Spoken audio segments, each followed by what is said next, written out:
à Lectoure. Nous sommes dans le Gers, à 40 km au nord d'Auch. La ville de Lectoure est une ville chargée d'histoire et elle possède encore de nombreux témoignages de son passé.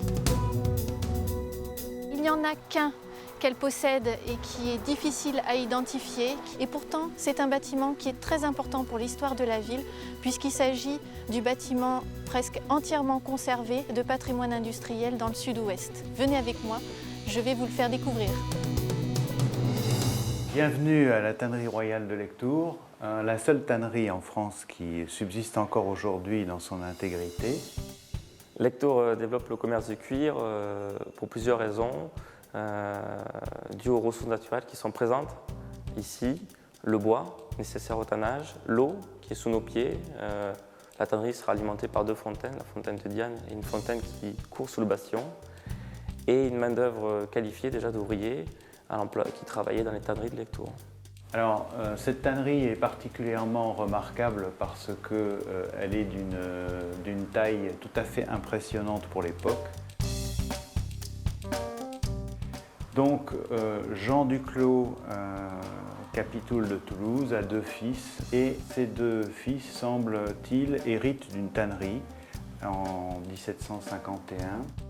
Ce petit établissement fait partie d'un quartier où il y a une multitude de petites tanneries à Lectoure. En 1751, les frères Duclos rachètent l'ensemble du quartier et ils vont ensuite s'efforcer jusqu'à 1753, début 1754, d'édifier ces bâtiments qui vont devenir un des établissements les plus importants du royaume et d'Europe. Et fin 1753, les frères Duclos envoient donc ce plan à la cour, au roi, en demandant donc le titre de manufacture royale. Il va accorder sa protection à la manufacture et elle va devenir manufacture royale. Ils vont avoir donc l'autorisation d'apposer sur le porche à l'entrée de la ville côté nord ou à l'entrée sud le titre de manufacture royale avec le blason royal.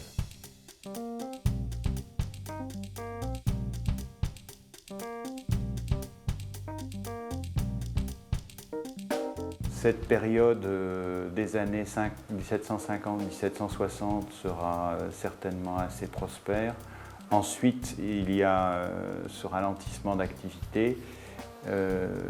Certainement, la manufacture va retrouver une activité très soutenue lors de la Révolution. Puis, malheureusement, elle s'arrêtera en 1847.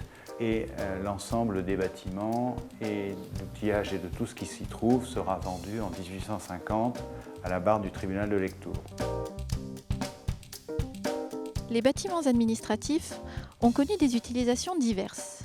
Distillerie, salle de bal à l'extrême fin du XIXe siècle, cinéma entre les deux guerres et enfin maison de retraite au milieu du XXe siècle. En 2006, la manufacture royale a été inscrite à l'inventaire des monuments historiques. Aujourd'hui, les bâtiments administratifs ne sont plus utilisés depuis plus d'une dizaine d'années. L'ancienne manufacture royale cherche un nouveau propriétaire et un nouveau projet pour renaître.